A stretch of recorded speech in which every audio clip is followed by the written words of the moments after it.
Back to WOL Radio. God bless you. God bless you. Hey, man, after what you just finished having, you should shut down for 30 minutes. and digest it, right? and see what happened is, and those of you that's listening, let me just say we thank and praise God for you, Carl, and Kathy, in a show like this. It ain't no accident that you have stuff on your show that NBC or NBC and them spend millions of dollars for research. They don't want it.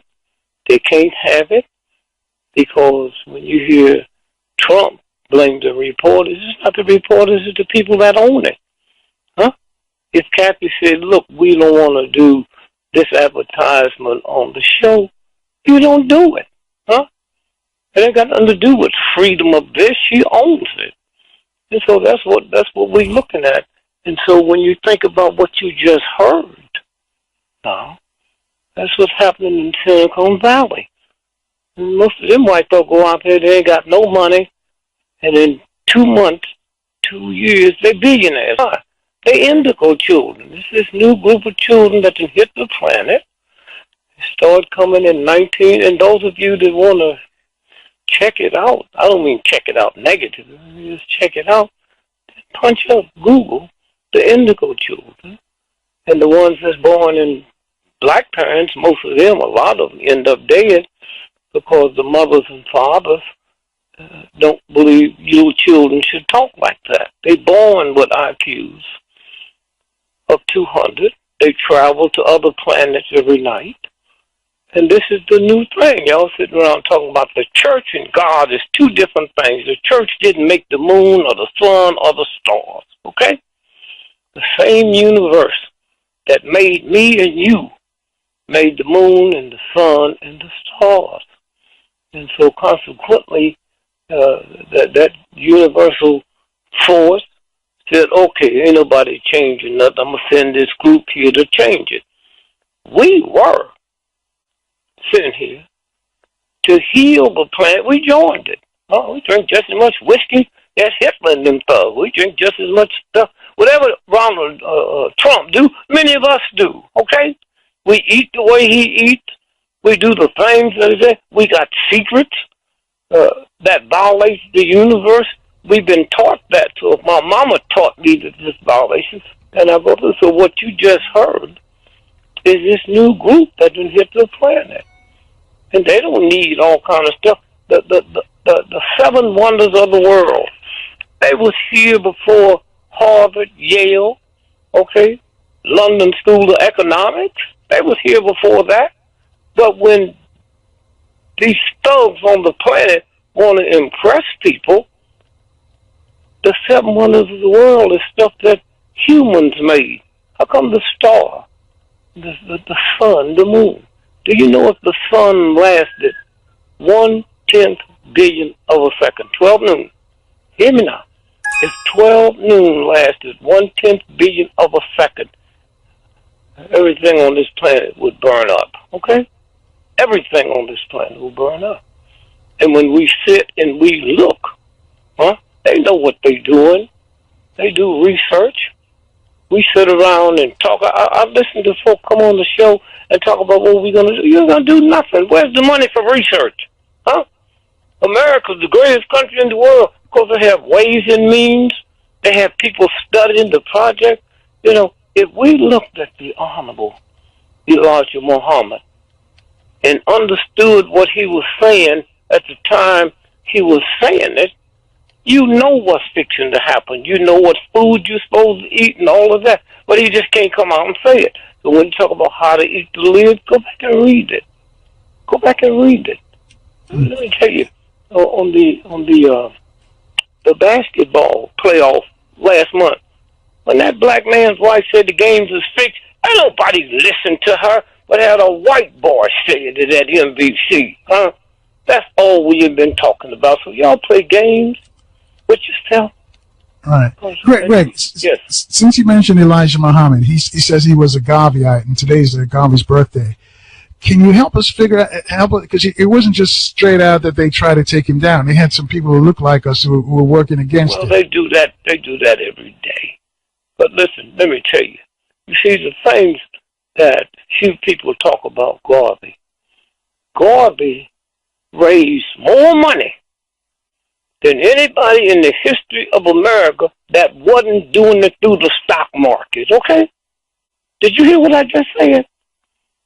That's what they was, and the reason they didn't kill him, because the love that people had for him.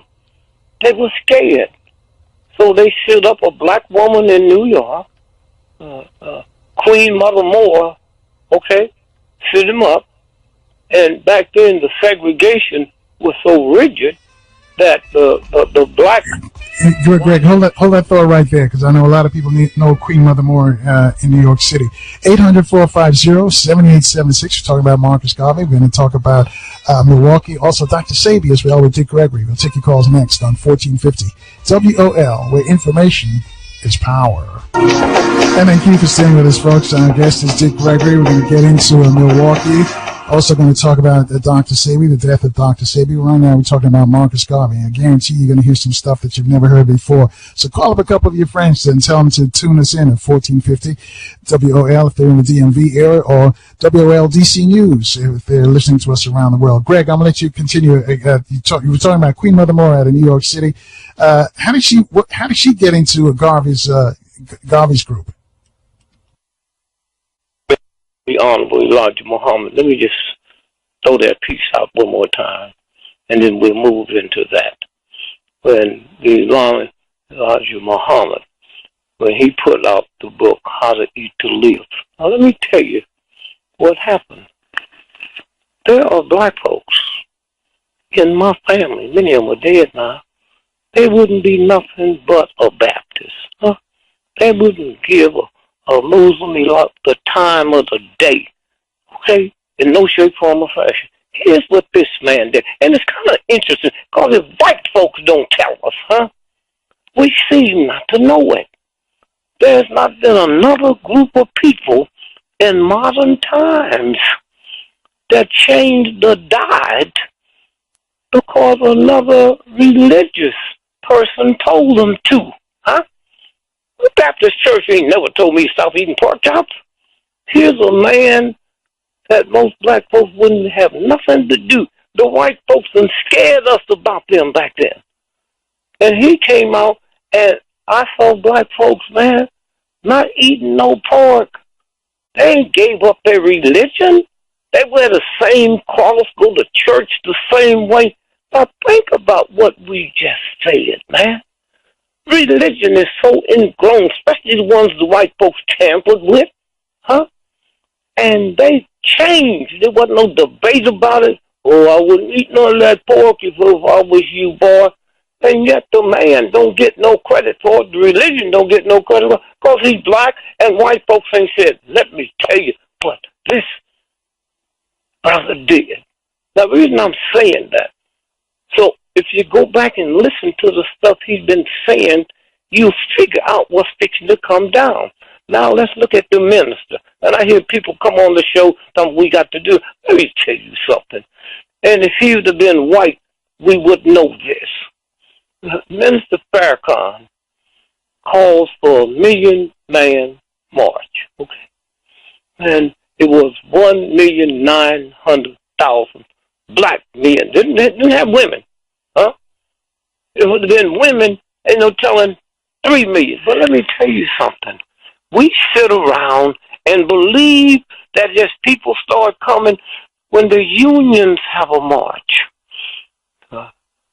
they spend $4 per person.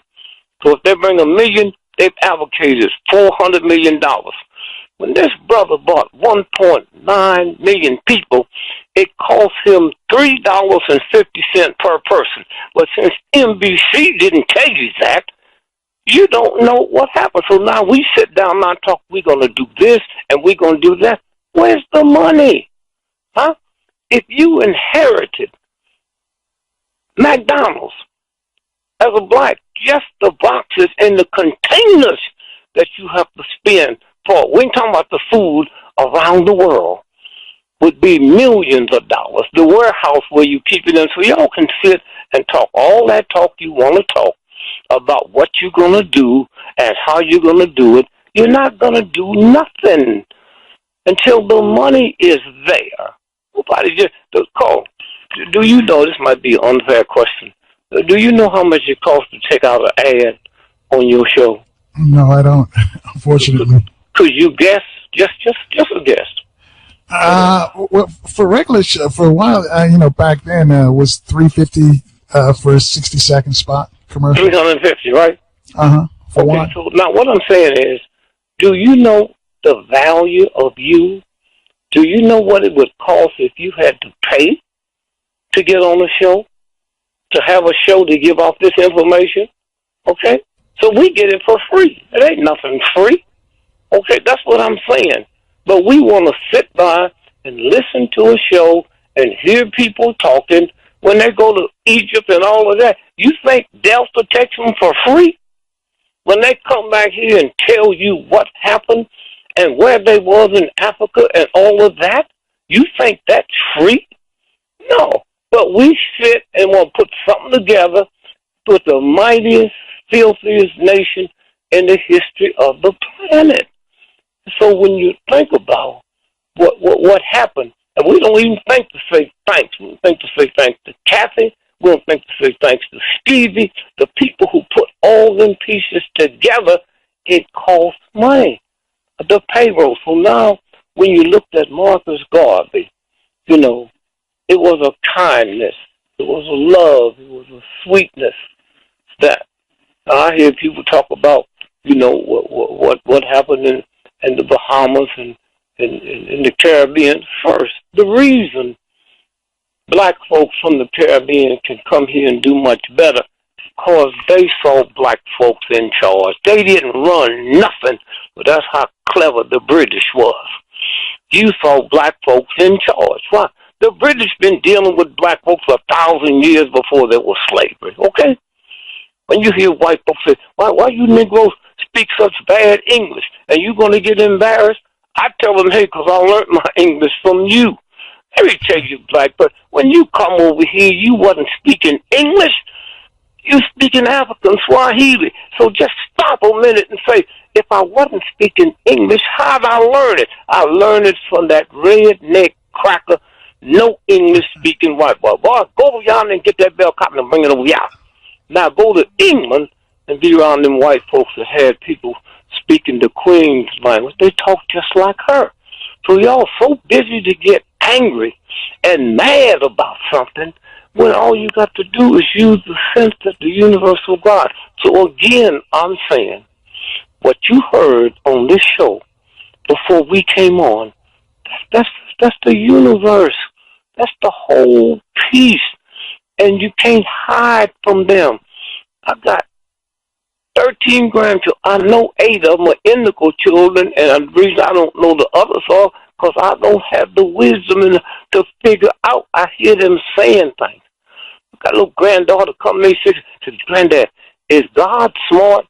And I said, he's supposed to be, or she's supposed to be. She said, well, how come he sent his son down here to die for our sins when all he had to do was kill the devil? That's these children. Now, you got a bunch of ignorant folks that's so... And Greg, let me interrupt you. What'd you tell her? What was your answer? Well, see, I know who they are. Now, go back to the first question that I said. I said, is God smart? I said, well, they say he is, because I know she's coming with something else. And she said, now, just think about that, Carl. There's one devil that's making us do all the craziness. If you're going to send somebody down to die, to be killed, why not kill the devil? That's where they come from. Now, a lot of black folks hear that, and that's why I said earlier, a lot of them children die because black folks hear that and they get scared, so they take them to doctors and they get on Ritalin. Okay? They don't know how to deal with a child. Well, my grandson created a company when he was 5 years old. So one day I'm walking down the street and I see this ad on the buses in Washington, D.C., and I said, I'm going to my son's office, and I said, man, I saw a little child on the bus, ad on the bus look just like grandson. He said, that is him. I said, come on, man. He said, come on, man. He's had that company since he's 5 years old. I said, where'd he get the money? Listen to this. He hacked into his dad's banking account. Okay? At 5 years old.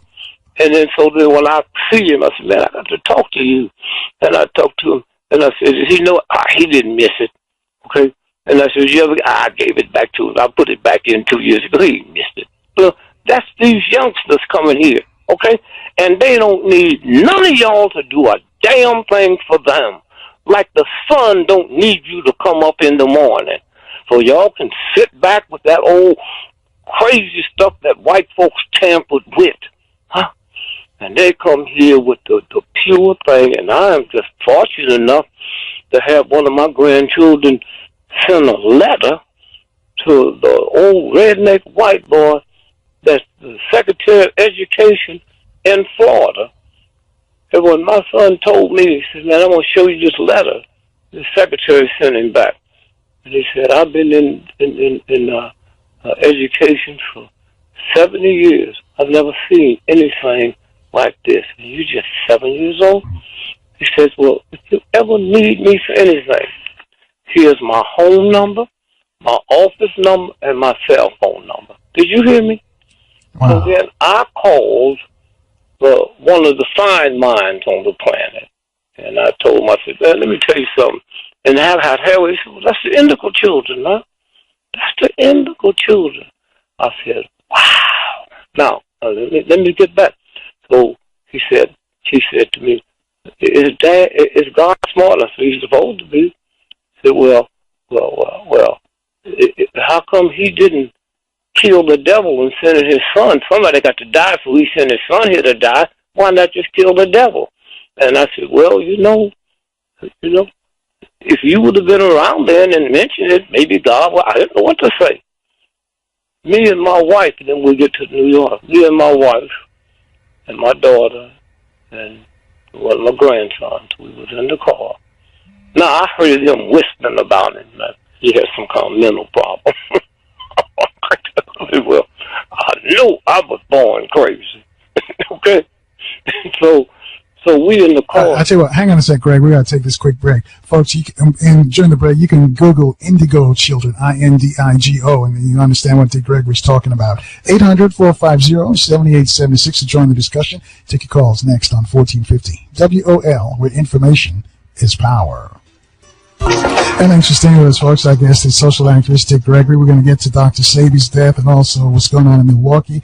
And also Marcus Garvey's birthday today. Let's go back to Greg. We're talking about the Indigo children. And so those are the people who you told to Google that. The reason this is important, because it's very important that black folks understand this, so you don't be sending them to doctors thinking they're crazy because they said something that upset your ignorance. My mama told me that Santa Claus was a white boy and she was buying the toys, okay? That's what raised me, okay? So somewhere when y'all sit around and think all this old crazy stuff and this and that, and then this young group come, okay? The Lord's Prayer, Our Father. Well, wait a minute. Who told you God was a man? Now here's this force that made the moon, the sun, the stars, every fly, every bug. He made everything that's invisible, okay? Germs and everything. He never told us that, so did he yell down here and say, I made men? Let me tell you something. Long before there was men, there wasn't nothing on this planet but women. And one day when y'all have some time, look up the Morphodite gods, okay? Male and female. You see it in the Bible where it talk about he, him, male and female. But y'all listen to what this white boy done changed, and you don't know nothing. I'm going to say this again. Men wasn't needed to create another God. So anyway, I'm in the car, and my wife is sitting in front of me in the front seat. My daughter is driving. Her son is sitting next to me in the back seat. So he said, Granddad, you hear that train? And so I know he's an indigo. They don't know. And I said, I don't know. I thought I heard something. And he says, Granddad, it's about 170 miles from here. and somebody ought to stop him. He's doing 50 miles over the speed limit. You hear what I'm saying? Huh? And so I said, and so we said, and so now, he said, it'll be passing here. About an hour later, here comes this train. Boom. Okay? And I told my daughter, pull over and let's go to this restaurant over here. And I get there. And I tell them, do not mess with him no more. Okay? Y'all do your deal with me. Okay? All right? Do not mess with him no more. You heard what he said. Huh? You heard it and you saw the train pass. That's who they are, Carl. And I don't know how we got into this, but black folks need to hear this. They look like they've been here before. They'll say things that don't mean nothing to you. Okay? But I just thank you. I had no idea we would even talk about. And one day we'll talk, Carl, and I'll have you talk to my youngest son, Johansson, and let him talk to his son who opened up this company when he's 5 years old. He's doing like $31,000 a week now. Okay? All right? And he gives it away. And when you hear him talk and talk about that, and finally before we go, they had a family reunion on my wife's side. And so his daddy, put everything together on our side. So let me tell you, man, I've been married to this black woman 56 years. And I didn't know what I'm fixing to tell you, and she didn't either. I just knew her daddy was a preacher in a little town called Willard, Ohio. I knew that. And he had the biggest church there, and they didn't want for nothing. Huh? Then all at once, my son, Johansson, going into Cleveland with the family reunion, he go in and says, well, now, let me show you who this family is. And he said, first, Lillian, which is his mother, my wife. She and my dad been married 56 years. She said, and her father, he went to Tuskegee. I never knew that. Finished Tuskegee, okay? Then he went to theology school. I never knew none of that. He never told me. And then the railroad come through Baltimore, Ohio. That was the new thing. The Baltimore and Ohio, B&O. And the black folks was gambling and cussing and shooting and fighting. I had some money for this thing. So the owner of the railroad, billionaire, came to town and said, they used to call Willard, Ohio, Little Chicago. He came to town and he met with Lil's father and said, here's what we need to do or it's going to affect my man. The town Willard is named after the owner of the B&O. Okay. He picked him and said, here's what we want to do. I'd like to build you a church, and I'd like to send you all around the state and give you the money to build churches. Well, you hear what I'm just saying? Okay? Now, my son dug all that up and put it together. Okay? And so now, when you stop and think about, things that they dig up that need you, not to listen to nothing, they just move and do it. And so again, I just said to thank you, Carl, that this can get on the show so black folks can hear it, not from a black man. When you Google it, it comes from a white person, and a whole lot of you will believe it then, okay? And so that the young lady and those was talking a little while ago, if you can do anything possible to go see that and just listen to them. So now we go back to New York. We were talking about Marcus Garvey and Queen Mother Moore. Now, one of the sad things, a person that I trusted so much, man, I let him take my children to Africa. Y'all think I've been black all along? Let me tell you, one of them was 7, another one was 5. They told me, We don't want to go to Africa. They'll eat us. Oh, God, Jesus. I didn't believe that come out of my child. Did you hear what I just said, Go? Did you hear me? So, that's not surprising, though, back then, but go ahead. No, it surprised me. So here's how I dealt with it. I said, well, that's no problem if you don't go to Africa. You can't go to Disneyland, huh? And so they went to Africa only so they could go to Disneyland. After they came back from Africa, they never wanted to go to Disneyland again. Do you hear me? Now, the brother that put this together, when I told him the story I'm fixing to tell y'all, oh, man, he couldn't believe it. I mean, what's wrong with you Negroes? Because somebody you like, somebody you trust with a bunch of crap, and then when you find it out, oh, you get so upset. You know, well, what you think about me? See, thank God, the black folks that I come up with in Chicago when I wanted to be a comic, they came and listened to me when I wasn't funny. When they got through listening to me, I was so funny. And I don't have to be validated by the top 100 funny comics. And at one time, I was the #1 comic alive on the planet. Okay? I don't have to be validated by no white folks or no black folks. And so all it was, they pushed me downtown where it cost so much they couldn't even afford to come see me. That's why I'm listed in the phone book. That's why I don't have no bodyguard. That's why I give my money to the movement. We talk about the 3 civil rights. Greg, let me interrupt and ask you this then. Because you were the top comic, at the top of your game, and you left it all for the movement. How did you reconcile that? How did you tell your family? Have to reconcile. Let me tell you how you're right. I'm sorry. Here's how I reconcile. Okay. I was in the military, right? I wasn't married, and there wasn't no war going on, right? And I didn't have no children. But had I been married and had some children when I was in the military, it was racist. So a white racist, Negro-hating cracker who was the captain that told us what to do.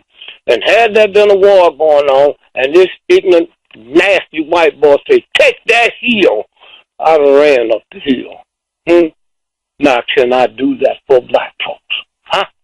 If I'm going to do this for a redneck, Negro-hating white boy that wouldn't give me the time of the day, am I willing to do it for black folks? Okay? That was that simple. That's how I figured it out. And when I got married to Leo, I said, look, baby, I won't be home much because liberation is not in our house. And liberation come before these children. Now, you black folk can say anything you want. I don't give a damn about what you think about me. Let me tell you, I know what I've done for white folks. Ungraceful. All the craziness. Am I willing to do it for you? Huh? Oh, we'll talk about, well, I don't want to join the movement. How many of you black folks this summer, before it's over, going to take your children to Disneyland to see a rat, but have never carried them to King's grave or King's tomb? And had he not died, you wouldn't be welcome in Orlando. Okay? Greg, we're coming up on a break, but let me ask you this. If you had, knowing what you know about what you went through with the movement, how much money you left on the table, and if you had the chance to do it again, would you do it again? Twice. Same way? I'll do it at a younger age. And when you come back off the break, I'll tell you why. I'll tell you something that happened to me here. Okay? All right. 800-450-7876. Again, that's 800-450-7876. Speak to Dick Gregory. We'll take your calls after the traffic and weather update on 1450 WOL, where information is power. And thanks for staying with us, folks. Just want to remind you, coming up tomorrow, one of Dick Gregory's friends are going to be here. David Banner, Banner and Nick Cannon and all these young comics. They all want to be like Dick Gregory. He won't tell you, but I'll tell you. They sit at his feet trying to figure out how he did what he did. And you got to understand this. Dick Gregory at the time was the biggest black entertainer there because, we had movie stars and athletes and all that, but they didn't cross over. Dick Gregory crossed over, and for a comic, that's incredible. Because usually jokes, white folks don't get black jokes, and black folks don't get white jokes, and some of these comics they use the racial thing as a stick, to get laughs. But Greg managed to somehow to entertain both sides equally, and was making big bucks. And Dr. King called, and he pushed it aside. So, Greg, tell the question I asked you. Why? If you do it again, it didn't happen like that. No, let me tell you. When I came through, a Negro comic couldn't work a white nightclub. Okay, that was a secret law. Like they got secret laws now. That's not on paper. Okay, you couldn't work a white nightclub. You could sing, you could dance, but you couldn't stand flat-footed and tell and talk to white folk, because then they would know how smart you was. Not Henry Ford, not the Rockefellers, the ordinary white person that go to nightclubs to be entertained would hear you, and all that craziness would leave. That's what that was about, okay? I didn't know. I didn't want to be no entertainer. I'd never been an athlete or nothing like that. I set the world's record in the high school mile, but I didn't go out. I didn't know entertainers or athletes in my life. So what happened is,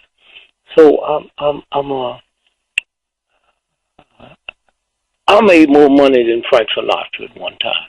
Okay, all right, and I gave mine away because of black folks. And it's different if you come up. If your child wants to be in radio, he heard you. I didn't hear nobody. Huh? Nobody. Okay? And so what made you think you could do it? I didn't, man. I was the life of the party. People used to be, huh? Skinny, didn't know where my daddy was. And then a friend of mine said to me, she said, man, you know what? Say, that stuff they be saying about you is funny. If you can remove yourself from you, listen now. And so then I realized that I could go to school and talk about you before you talked about me, and I would get the crowd. And I got so funny, they called me Swift Mouth, man. And the gangs, the juvenile gangs, wasn't in school, carried guns and knives. They see me coming, they cross over on the other side of the street. That's what I was doing. I didn't talk about being no kind. Listen, Cole, the funniest laugh you ever heard in your life didn't come from a professional comedian. It came from friends or relatives, okay? The point of being a comedian is a thing called timing. So one Negro was brought in by Hugh Hefner and changed the whole world. Let me tell you what I mean by that. You look at Will Smith, had it not been for Hefner and this black rock, it wouldn't have been a Will Smith, okay? He has made over $9 trillion for the industry, huh? All at once because of that, black folks, only place we had to go and do some little stuff within the church play. Then all at once you got producers, huh? You got writers. You got everything now because of one man, and this nasty country don't tell you nothing about him or me. I couldn't care less, okay? I could not care less. Hefner turned the whole thing. When you look at all the stuff that came out of one man saying to another man, okay, hey, come on in, I'm going to bring you in, okay? And he didn't give me no instructions. Didn't give me no instructions at all, okay? So what happened is, that's to get back to what you said. My loyalty to black folks, man. Now, I'm telling you, I can stand on the stage right now and talk for 12 hours. You know why? Because back then, black folks didn't have no money, so they could come to the nightclub and get in free, and a bottle of beer cost 35 cents, and they could sit for 3 shows.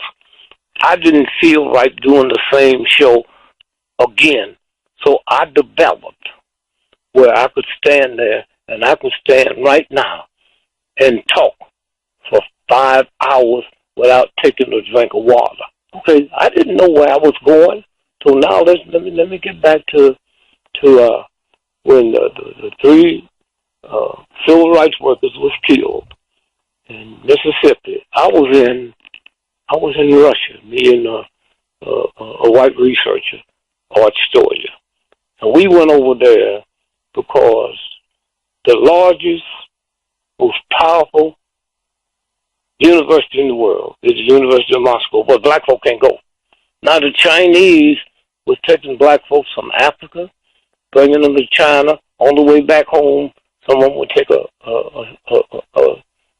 path going through Russia, and the Russians started recruiting them.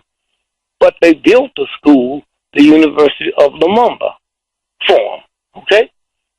And this one black African was dating a white girl, and they found him froze to death. Well, somebody called a friend of mine and told me, so I said, okay, let's go over. Let's go. I don't have to call nobody to get no money. And if I needed something, I could make 20 phone calls. I had one of the richest white boys in New York City, you know, Joe Glacier. Powerful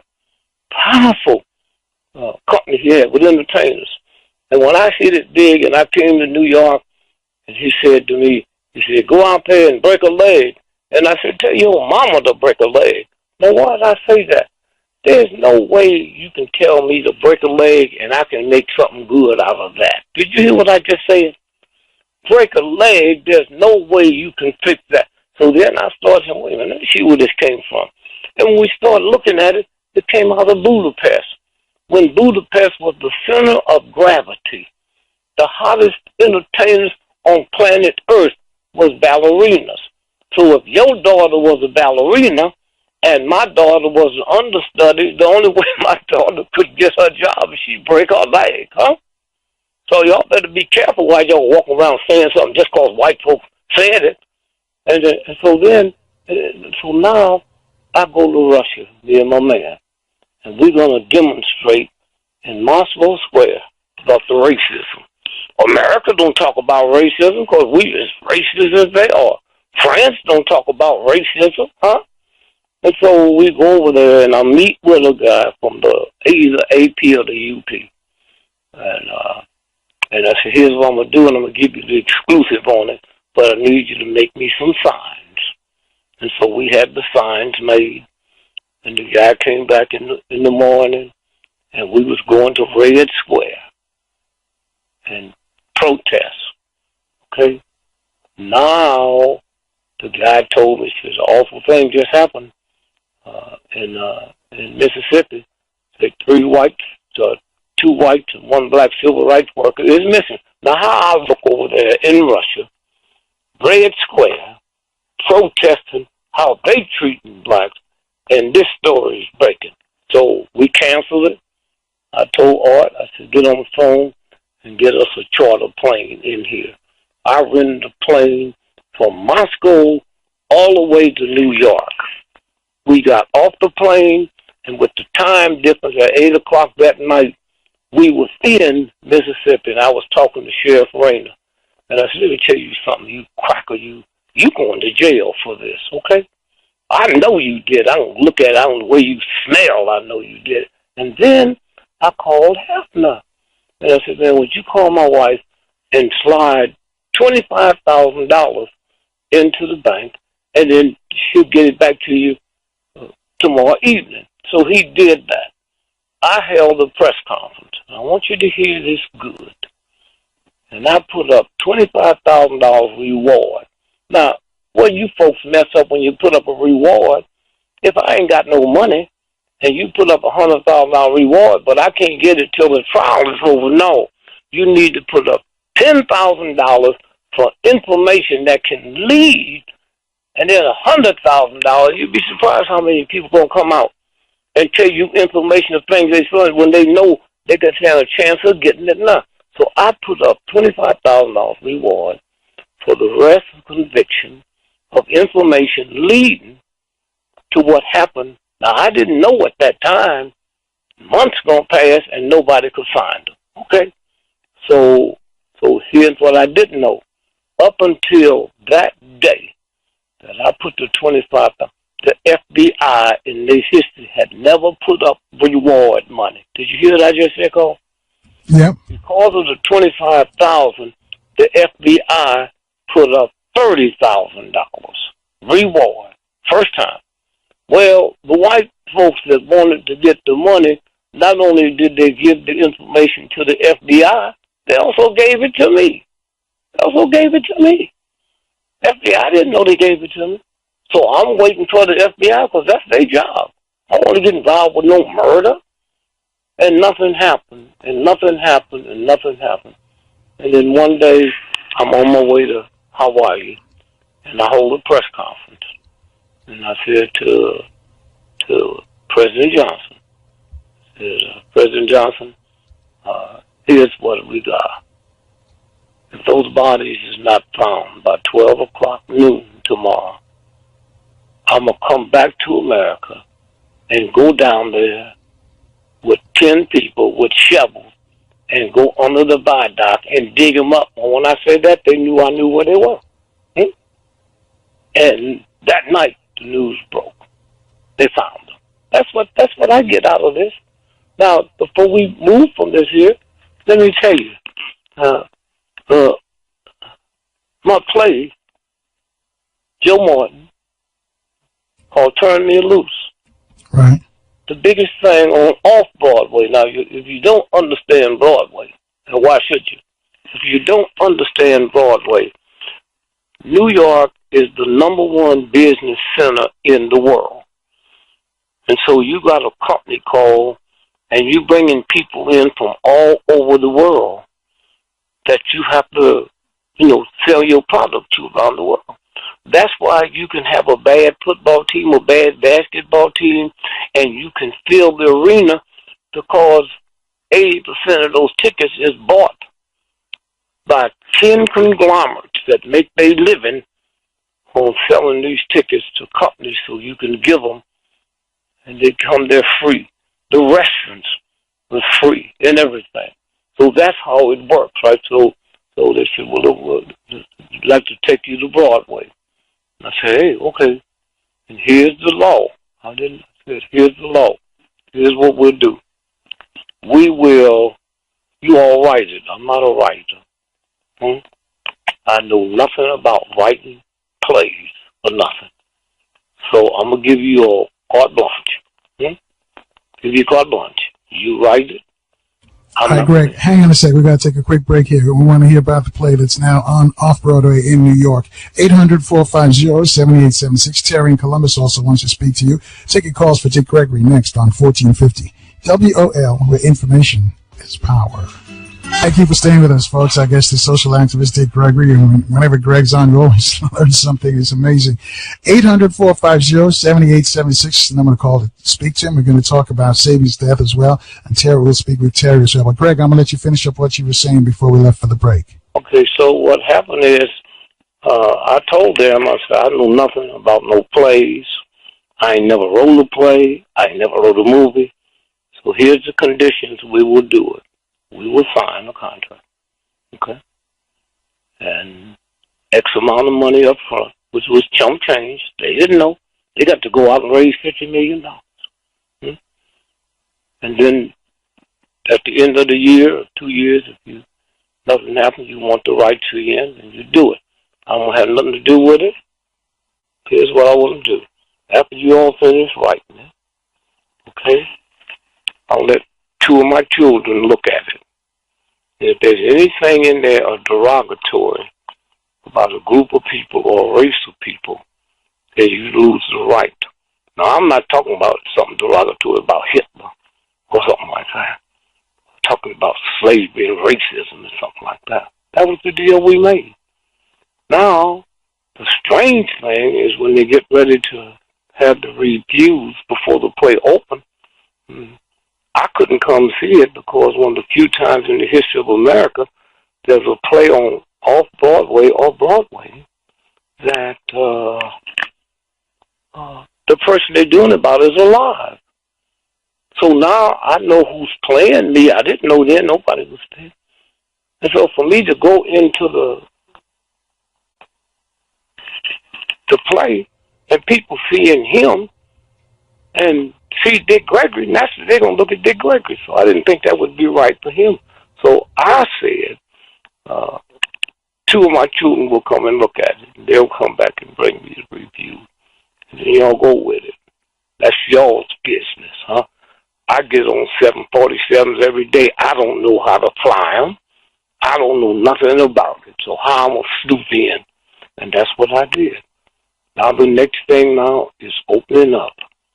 And John Legend, the people that was in that, putting that together, John Legend, and I didn't know until I started looking at it. His wife make more money than him.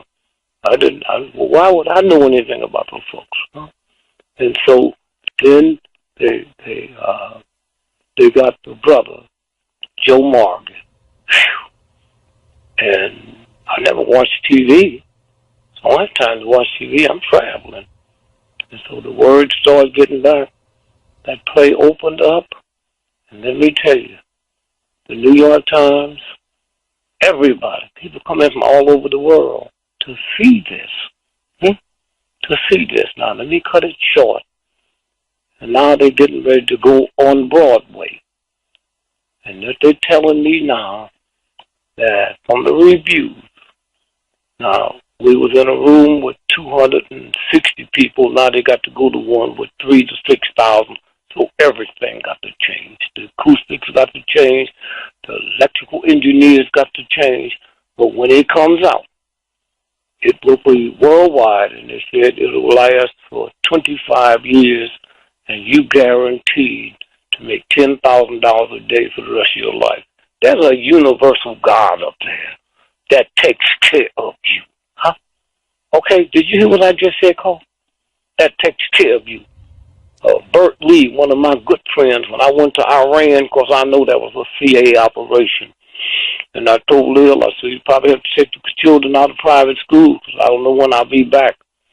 And so I get back, and I see Bert Lee at the King. That's before the King holiday was real.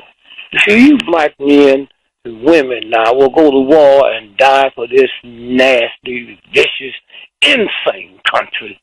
But you won't do it for you. Talk about your children. They don't care nothing about your children or care nothing about you. Okay? Well, somewhere, I don't know where it come from, somewhere there was something inside of me that said, if I have to die, nobody wants to die. I didn't have no money before them black folks come and listen to me, and I end up being one of the funniest cats in the history of the planet. All my stuff, because white folk didn't make me. White folk wasn't sitting in the audience watching me or nothing. And so all at once now, there's nothing. Bert Lee, the late Bert Lee, the first black cat to own a professional basketball, the Nuggets. And so we sitting on stand, and I said, Bert, and I need about $20,000. It went to bed. I need $20,000. And so he pulled out his checkbook and wrote a check for $30,000. Okay. While we at the festivities there in Atlanta, one of the civil rights movement members got beat up in Forsyth County.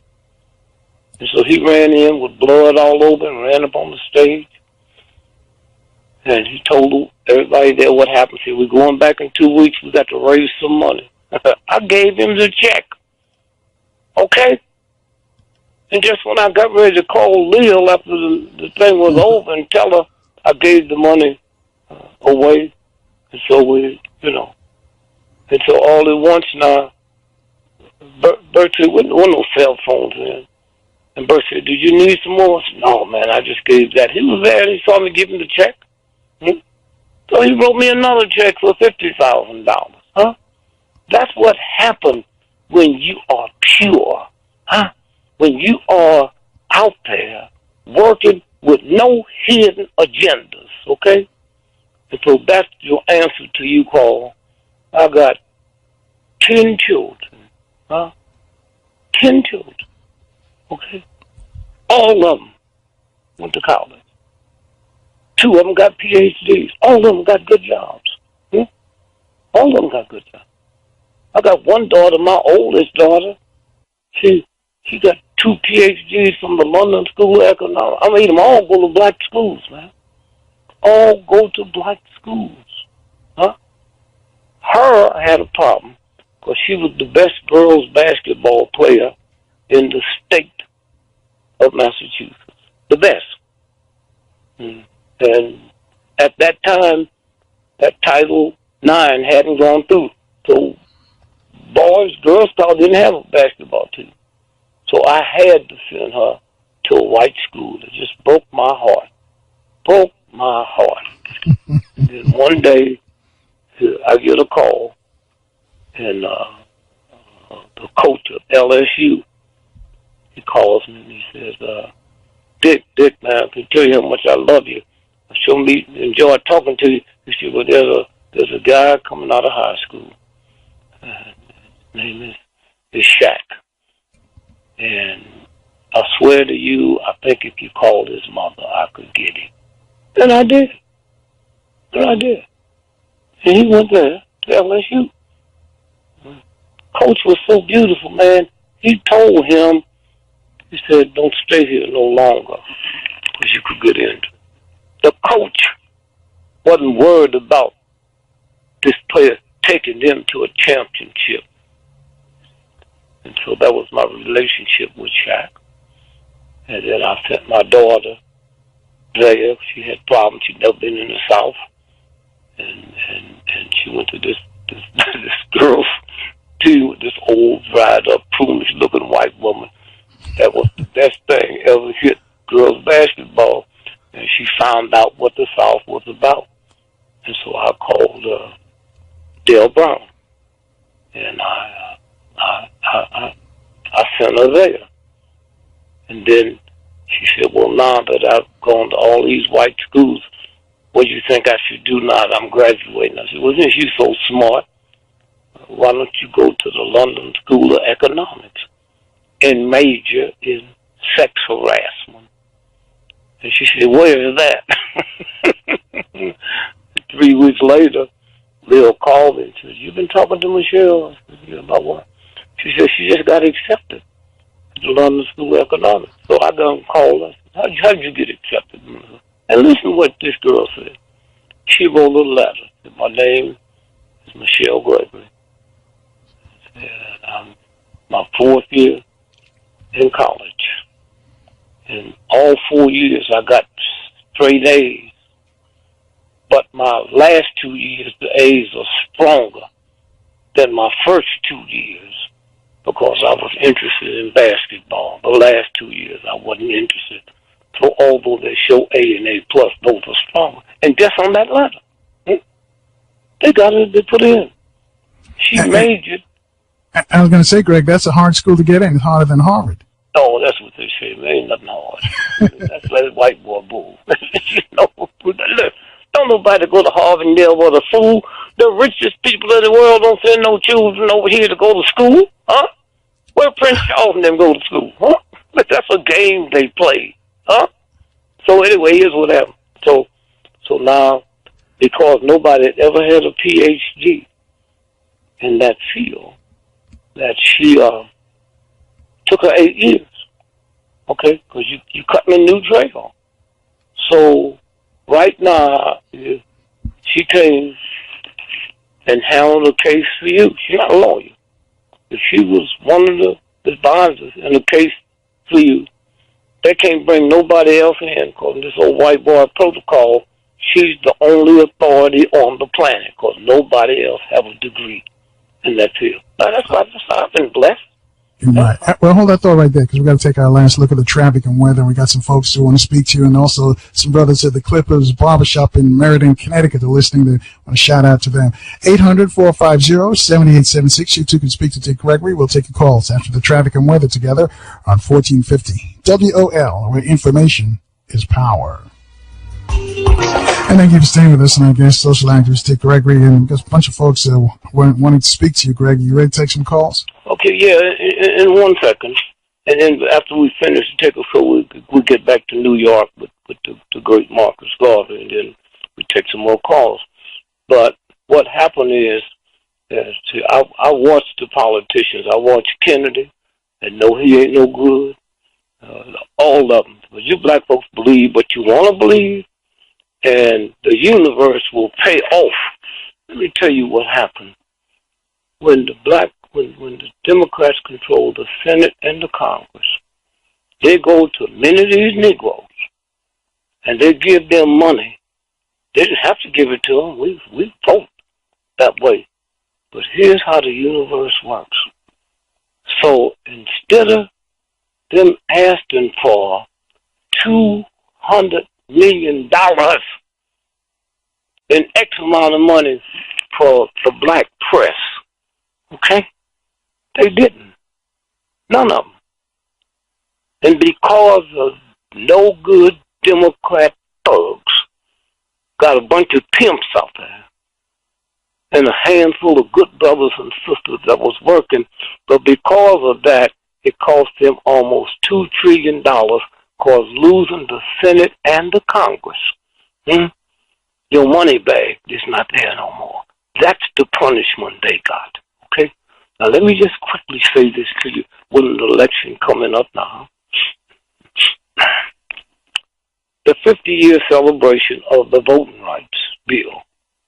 So, Carl, if you was 30 years old then, you'd be 80 now. Okay?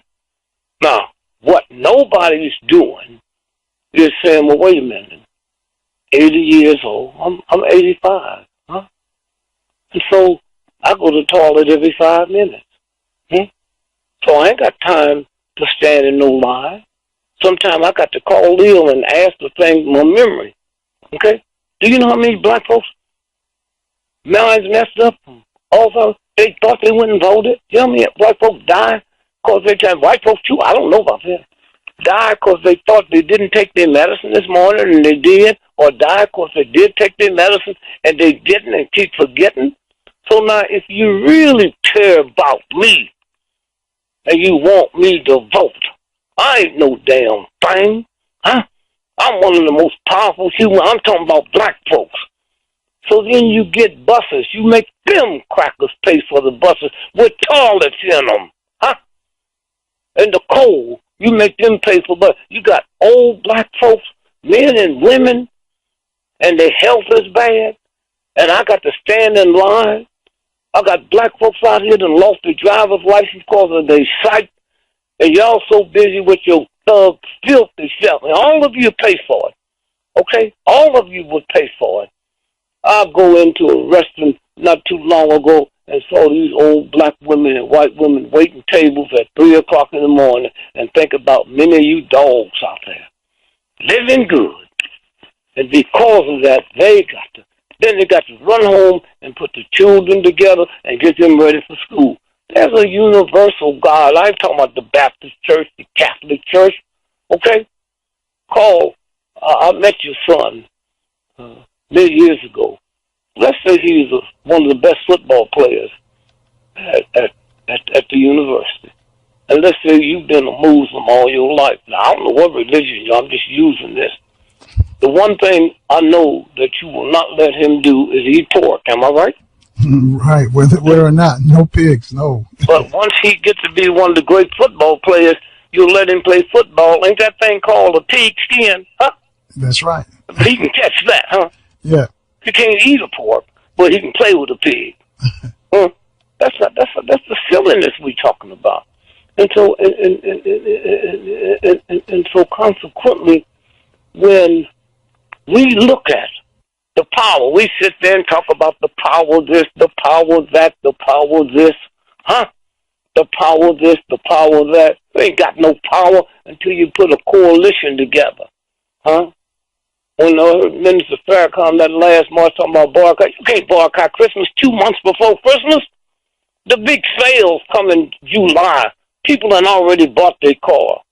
You call for it now, And those of you listen, don't have to wait for some leader to call you. Get on the phone and call your friends, and said there'll be no Christmas. Just you and them. And then things will start happening. The first thing will happen is the black folks that couldn't afford Christmas. I don't know, when you get another economic brother on, let them, or sister, let them tell you about the economy that exists right now is worse than it was in 1949. Okay, they ain't going to tell you that. And the only way you're going to hear it is on a show like this. So anyway, when they cut off, I kept asking questions. The one date I can never get out of my head was May the 17th, 1954. That was the school bill that the Supreme Court passed. Okay? That day will always be with me. And then I kept saying, wait a minute, Topeka, Kansas? I mean, black folks been on lynching for Topeka, Kansas. Jesus, that ain't right. What, wait a minute, hold it. How come it wasn't Mississippi, Alabama, Georgia? Huh? And then I found out from the research that Thurgood Marshall was a thug agent for Hoover. And they made a deal with them Southern tramps that we'll put it up there so we won't have to go through the rest of our life with that stamp. Now, what you need to do is have the major lawyer you have on the show all the time, and if he hadn't mentioned to, he'll tell you about the two black lawyers in Alabama that had a case going up to the Supreme Court, and they would have to take it on their merits. You hear me? On the merits. And because of that thug punk who all y'all love because you ain't nothing, he wasn't nothing, you take anything anybody tells you. Okay? Now think about if that was your children. They wasn't brothers. Something that will be here as long as there's a planet. People will talk about that, and they missed it because some punk. And then the family said, well, he was doing this for Hoover to prove to him that it wasn't no comments in the system. Well, how many people died because of that crap he was turning in? Okay? And his name will come down off the airport because you got some young folks coming through. I hear them in my house. Okay? That's not going to tolerate it. And so what I'm saying is, so all of this here, so then Kennedy made a deal. Kennedy made a deal. Y'all love anybody, huh? Anybody, huh? And so he made a deal with the South that he would cut the food stamps off in Mississippi to stop the black folk from registering to vote. Huh? I get a call. I said, I'll pick it up. So every 2 weeks, I not only bought, but went planes and trucks and flew 7 tons of food to Mississippi every 2 weeks, okay? Now, the first Christmas, we had Christmas for Mississippi. I bought 20,000 turkeys and flew them into Mississippi. And the State Department got upset and said he's getting so much publicity, this is embarrassing. And they stopped it. That's what I get out of it. Nothing else. I get to say thanks to black folks. I get to say thank you, thank you, thank you. And so I just say, you know, and then we'll go to the phone and we'll get on the brother Marcus Garvey. But I had a strange thing happen to me. This is who. I had somebody, I was at the Hungry Eye, and I was closing that night, and I see the Secret Service. And they said, somebody needs to see you, but we have to come through the back door. And so I go back, and they come through. It's Adlai Stevenson. He hadn't shaved. They said, I need to talk to you, Dick. He said, he was secretary of the UN. He was our ambassador to the UN. And he said, on next week, I'm going to announce, because of the war, that I'm stepping down. And I have to get on the plane because I got to go to Europe tonight. When are you going to be back east? I said, I'll be back east Monday. He said, well, we'll meet Monday evening. I'll be coming back from London Monday evening. Okay? And I just that stuff so bad, the way he looked. And so that Monday, he was walking out of the U.S. Embassy in London, and a cameraman said, excuse me, Mr. Stevenson, can I take a picture of it? And he fell dead. That's the kind of stuff they got, okay? That's the kind of stuff they got. And because the position that I'm in, the way I spent my money all over the world, people bring me information. And I've got the resources and the finances to check it out and make sure that the government sending me some tricks. And finally, before we get into that other piece real quick, the government gave me the worst form of cancer you could have. The worst form you could have. Then my son called me and he said, Dad, the people that, here's how the universe works. He's going to give me a x-ray to my hernias I've had since I was a little boy. And the x-ray machine didn't work. So he said, well, I'm here at the hospital. It don't cost nothing. So they give me a MRI. Now, he looks at the hernia and said, yeah, that's what I thought. 2 weeks later, the people that service the hospital, Flint Goodwitz, and make the MRIs, they came by to check out the machines and said, oh, I understand you had a celebrity here a couple of weeks ago. So, yeah, they can we see the pictures. All right, hold that thought right there, Greg. We got to take this quick break. 800-450-7876. Hate to break it like that, but we'll take your calls next on 1450. WOL, where information is power. And thank you for staying with us. Our guest is social activist Dick Gregory, telling us a story about how he got afflicted with cancer. Greg, I'm going to let you conclude the story, and then we'll take some calls for you. Okay, so I found out that I had one of the worst forms of cancer. My son said, let me just tell you one thing. When I came by here and took those tests for this hernia, I had just walked 10 miles in Rock Creek Park. So whatever it was, they had just gave it to me. Okay. So now I tell them that I said, don't forget to report the Armed Forces Institute of Pathology, but I said, don't put my name on it because they government. And they would say, oh, it was a mistake made. So when they came back, so I said, now don't show this to your mother until after your sister get married. So after that, at the wedding, I showed her, and she started crying. How could they do this to you? I said, you crazy? You think I'm leaving you back here? My money? And for your high school sweetheart, you out your mind. I'm not going nowhere. Now you walk out of this farmhouse and stop crying to come back, or I'm getting out of here. I don't come here to see you wimping and all that craziness. And so then I went out to the back of the farm, and I said a prayer. Not to the Catholic Church. The Pope was here 6 months ago, and he got sciatica so bad he couldn't hardly walk. So why I want him to wash my feet? Y'all crazy? Queen Elizabeth make $360 million every 24 hours, just interest on her money. And the same universal God that made her hand made a welfare mother's hand. So anyway, now I go in the back and I pray to the real God. God ain't nothing mystical. God means power. That's why they can call the mob the godfather. And nobody complains. God ain't got nothing to do with universal law. And so I looked up at today, champ. I know you're busy. You got all things to do. You got to run the whole universe. But there are some black folks that deserve cancer, but I'm not one of them. Now, if you need me to write you a list of 12 Negroes that deserve it, I will do that. And if you need some close to the house, I will put their names on it too. Then I looked at me, and I said, cancer, I can't see you. I don't know you. Let me tell you something. I'm going to give you 3 days to get out of me, and then after that, I'm going to roll on you. Just like that. Then I came back to D.C. and I called Joe Madison and told him what had happened. And Joe Madison mentioned it on his show. And 3 days later, a white dude called Joe, got my number and called me. And this Dr. Krishna said, I heard Joe talking about it. Said, there's a water in El Salvador. 5 days.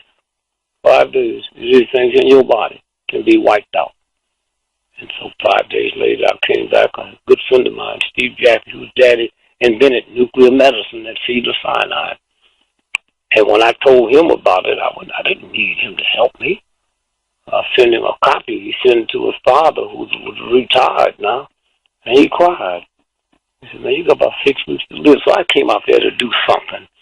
And while I was there, I went by Cedar Sinai, and the great black doctor, Keith Black, talked with him, took a nuclear test, and said, we need to talk. I said, well, it's about the holiday. I'll talk when I come back. And I left him, and I went and got the treatment, and I came back and showed him the test. He started crying. He said, we need to close this hospital down and follow you. Okay, this is what happens. The church is cool, but the church ain't made your knee. The church ain't made your lung, huh? So when you know who the real force come from, you have to give up nothing. Just understand what's real and what's not real. And so consequently, the other day, I don't know if I told you, Carl, but I'll send you the copy. The doctor told me I was having trouble with my foot. And I go in, and my son is probably one of the best chiropractors on the planet. So he just made a phone call, said, go see Dr. So-and-so. So I go in, they take some tests. They call in and say, wow, man, he's anemic. Wow. So I go by, and the guy said, God, man, look at this here. He said, you've been bleeding? I said, not that I know of.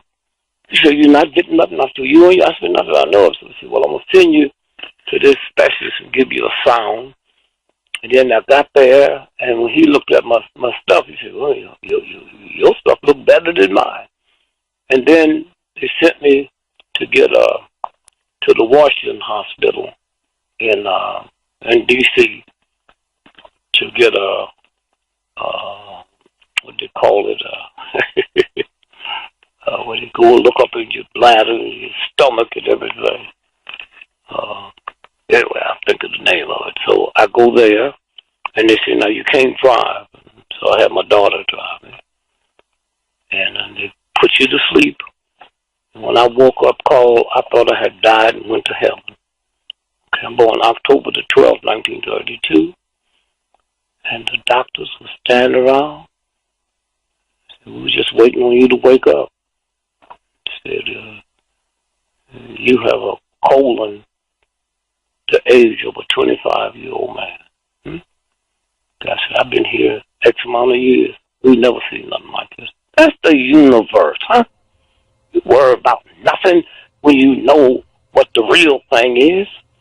So I never had to worry about nothing. I didn't know King that well. See, a lot of people said, no, I would go down when King had an accident and we knew we could die. Huh? I didn't hang out with them folks, man. That was King stuff. I said, whenever you ready, call me. And then my wife started going. If you call me and I couldn't go, she would go. She spent as much time in jail as I did. It ain't about these children, huh? It's about liberating black folks so y'all can talk all you crap you want. And you better get ready for what's fixing to happen, huh? And if you can find how to eat to live and interpret it, you might be around. And those of y'all that movie that's out there, you better run and see it quick, called Purge. It's about this election. And when you go there, you see who Hillary is, and you see who Trump is, and you see bodies laying all over the street, okay? And so, again, I just say, Carl, just thank you. I had no idea we would go this way. We'll take some calls, all right. And before we get off, I'll tell you my feelings about Marcus Garvey. 800-450-7876. Terry's been holding for a while on line one, calling us from Columbus, Ohio. Terry, you're on with Dick Gregory. Dick, it's always an honor to talk to you. Had a chance to speak to you last 3 or 4 times you appeared on the show. God bless you, brother. God bless you, too. When you speak about the games that they play, I know you've been on the forefront for a long time, and I have 2 questions for you about that. When you were talking about Kennedy and he didn't die in Dallas, he was a vegetable, and some of the other things that you have exposed over the years, have you ever felt like your safety was in danger, you or your children? No, let me tell you this. When you go to war, right? Mm-hmm. And that white boy take that heel, do you think about your children? I don't. I think about what that cracker told me to do. I feel the same way about black folks. You know what it's like, man? When black folks put me in a position, when you was a little boy, you ever ask your mother or father for a wagon for your birthday? Yes, sir. Okay, I didn't have to do that. They don't make wagons for birthdays, huh? They don't make none of that stuff for birthdays. It's poor black folks and white folks have to have a reason.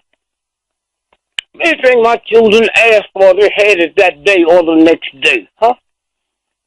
I didn't do that. That's what black folks did for me by putting me in a position, huh? Get what for Christmas? Get it now. Wake up one day, your neck is swollen, and your mother and father see the glands is messed up, and you got to wait for payday. I didn't have to do that with my children. They had a problem. That day, they would be at the doctor. If the specialist was in Europe, they'd be on a plane. That's what black folks did for me. And that's the honor I give the universe because of that. So to answer your question, no, I didn't know about it. No shape, form, or fashion.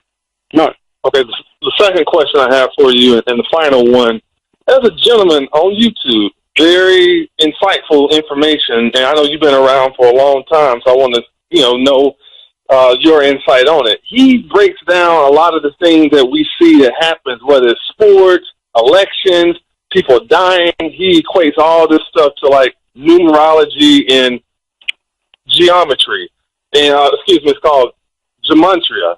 And I wanted to know, when you talk about the games that they play, does this kind of coincide with that, as far as who the Super Bowl winner is going to be? Like, even Cam Newton came out recently and said that racism doesn't exist in America anymore. And then last year in the Super Bowl, it's like he fumbled the ball and didn't even jump to try to get it. It's like he just threw the Super Bowl last year. Yeah, well, they do it all the time. Let me ask you this here. How many powerful black or white athletes do you know that ends up with a major company? Huh? You know any? That's a glamour thing. The damn Olympic Games, you know what the Olympic Games is about? Do you have any children, though? No, I don't, sir. Okay, let's say you had 3, right? Mm-hmm. Now, at what age would you let the government train them to get them ready to fight a war? From the time they're 4 to the time they're 18. At what age would you let the government start training them to fight war? All right, hold that thought right there, Terry. I'll let you respond on the other side. We've got to take a quick break. 800-450-7876. Speak to Dick Gregory. Take your calls next on 1450 WOL, where information is power.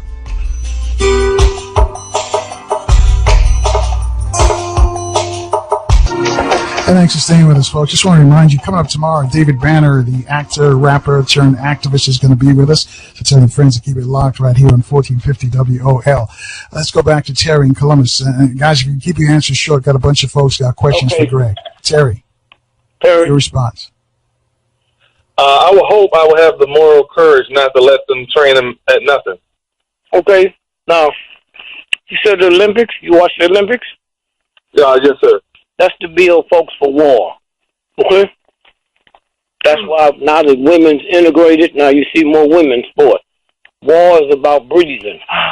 That's what it's about. That's how tricky they are. So they don't have to get your permission. All they got to do is like you like in sports, and you running, and you throwing the javelins, and you're doing all that. That's to get you ready for war games. Okay? All right. Thanks, Terry. 800-450-7876. Fixico's calling us from LA is on line 3. Fixico, you have a question for Dick Gregory? And Father Gregory, I am an American Maroon descendant who has been invited by the United States. Repeat that real quick. I am a Maroon descendant. Maroon. But you say I am a descendant of an event who I have been invited by the United States Forestry Service to give a peace ceremony at the bicentennial of the massacre of the 300 Fort Negro victims. Father Gregory, will you or your area representative please attend or recognize? No, wait, dear. Let me be honest with you. Tell me, I get in touch with me and want me to come someplace. Not at all. Huh? I understand what you're saying. That's when the brother asked me, I'm not scared because I don't go any place that somebody called me. If you said, let's go to a restaurant, I said, who going to name the restaurant? See, I know what they do. Let me just say this to you, dear. The night the Malaysian airline disappeared, I knew the right person to call. I said, where y'all taking that? And now you can Google this. Malaysian airline flight 7370 redirected to Diego Garcia. Okay? This is a game they play. But they don't need to play a game with all them trillions of dollars of stuff we have in outer space. Thing could disappear and our stuff up there wouldn't see it. That ain't their fault. That's your fault, huh? A Greyhound bus can't disappear, huh? I understand. Will you recognize the Fort Negro event, Father Gregory? Baby, don't waste my time, please. All right? Respect me like I respect you. I'm sorry. All right, Fixico, just reach out on Facebook, and because we got to keep running. We got a bunch of folks who want to speak to Greg. 800-450-7876. Charles is calling us on line 2. Charles calling from the district. Charles, down with Dick Gregory. Hey, Baba Dick Gregory, Carl Nelson, great show. Baba Dick Gregory, I had a chance to see Joe Morton in your play, Turn Me Loose, and he did an outstanding job. So yes, I want to congratulate you both on that. So my question to you is as follows. So the word on the street is that Hillary Clinton is sick. She got lesions in her mouth. She can barely stand up. She got a neurological disorder. Do you have any intel on the community, for the community on that? And then secondly, if I did, I wouldn't tell you on the radio. Okay, and then secondly, where did you hear it? Oh, I heard it through sources. Okay, and the sources you got, you trust? Yeah, I do. Okay. I trust those sources. Well, but I don't trust no source more than I trust you. Well, let me just say this here. Let me say this to you.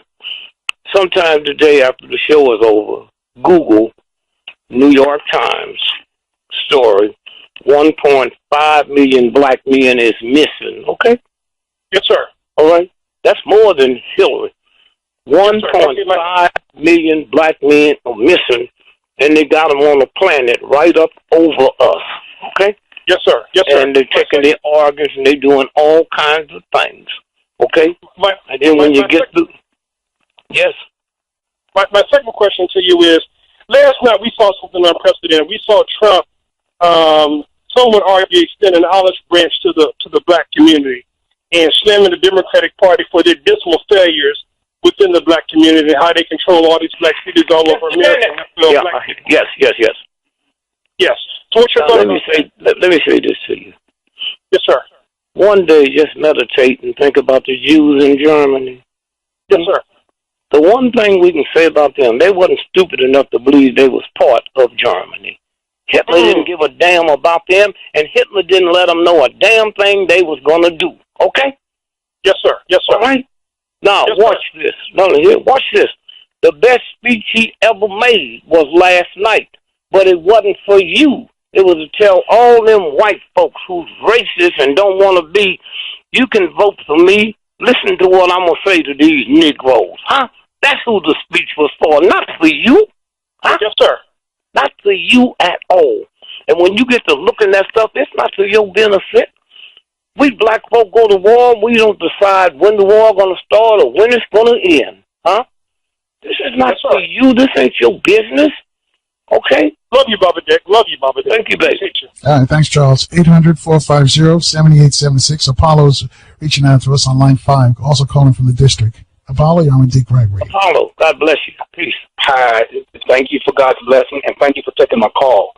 I have one quick question, and I have one quick comment, if I can make the comment. But if I'm not allowed to make the comment regarding the Carl Nelson show, it's okay. But my quick question is, many times I've heard you speak about different celebrities who you would say, this person was a government agent, be it Thurgood Marshall or Farrakhan, whoever it was. I know that Farrakhan. You heard me say that. Sorry. Forgive me. I'm just throwing out names at random, and I'm a new listener to WOL, and so I don't always have the facts, but I've known many times you said that certain black celebrities or individuals were government agents, and I'd be shocked to hear that.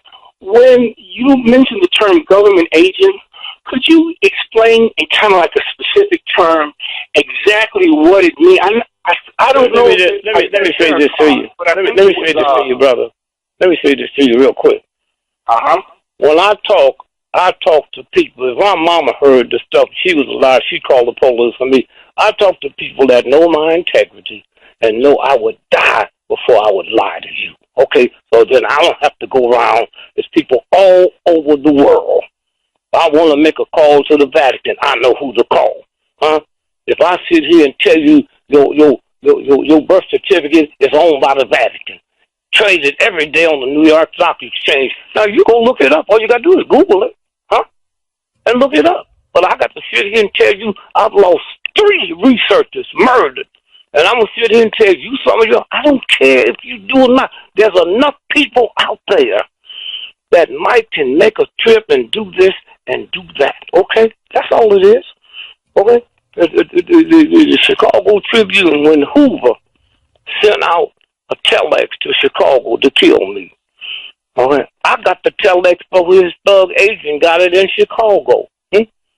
Chicago Tribune, March the 10th, 1987, front page, FBI memo, use mob to kill Gregory. Okay. So I got to sit down and break stuff down. I understand what you're saying, but I'm not going to waste my time doing that in no shape, form, or fashion. Right, None and Apollo, Thurgood Marshall. Let me just say this here real quick. Open as well. Go ahead, Greg. You can Google this. A black man, Robert Gallo, filed in the United States patent, applied for his invention to cure HIV and AIDS virus. The patent number for the invention is 4647773. Now, you call the patent office tomorrow, and they'll give you the same number, okay? Thank you, baby. All right, thank you, Paula. And as far as Thurgood Marshall, that's now Freedom of Information released that information, so that's widely known. Greg, you talked about a patent for, that brings us Dr. Sabi. Your thoughts on his death? Well, first, let me say this real quick. When you look at what happened in New York, when you look at one of the fine minds on the planet, and you had his son on, I think it was yesterday. Last week, actually. Last week, Monday. Okay. And so here's a man that they set him up with the sister in New York, Queen Mother Moore. Okay. And back then, everything was segregated. The Negro YMCA, the Negro YWCA. Well, I know somebody that ran that, and she used to catch her, bringing folk in with their tricks. Okay? And so then what happened was, she set him up, FBI busted him, but they were scared to kill him because of the way black folks felt about him. That's how I did a telex from the FBI before the FBI gets it, okay? There's a whole lot of law people here, And the brother that just hung up a few minutes ago, you Google the book Roots. Alex Haley ain't wrote none of that now. And then after you finish that, go and Google the federal judge in upstate New York that brought Alex Murray Fisher and Harry Coleman. And the judge say, you all bring a check in here tomorrow for $650,000 and admit in my court that you stole it or you're going to jail. Let them white folks tell you, All right? I go out here and do the hard work and give it. It's for the people who know who I am, that I would not. And most of the stuff you can do yourself. Okay, once you get it, I just told you where to Google it. And yet, and the reason y'all fought for it, you're not going to do nothing. You're not going to do anything but sit around and sell wolf tickets and think somebody did this and somebody did that. And I say what Trump did yesterday wasn't for you, it was for them white folks. That he convinced them, if you vote for me, you're not voting for a racist. That's what that speech, and one of the best speeches he ever gave, but it wasn't meant for you, okay? Back to Murray Fisher and those fellas, and who wrote the autobiography of Malcolm X then? Was it Murray Fisher as well? Yeah, it was there. And when I did the autopsy of Malcolm X, you saw it on TV, they were shooting up. All the bullets in Malcolm was going down. Now the CIA have admitted that they went in the Parliament ballroom and rendered it 2 weeks, and that's when they set up all the stuff. Okay. Now, did Malcolm know he was being set up when he was doing the review for the book? Well, the only thing I can say is this: Malcolm started carrying a gun, huh? And I knew he was worried. I knew he was scared. And if you know where Malcolm lived, when the news broke that somebody threw a firebomb, and they might act like it was the Nation of Islam, and it burnt the front of his door. Malcolm's house sit about 440 yards from the driveway. So how you going to throw a Molotov cocktail? And then they gave the license plate and the color of the Oldsmobile that said, all right, get rid of it. That's what this is about, huh? Wow. Greg, we got to leave. But thank you for that story as well. Got to get out here. I thank you for joining us today. All right, folks, running late as usual. Stay strong, stay positive, stay in the light. We'll see you tomorrow at 4 o'clock right here on 1450 WOL, where information is power.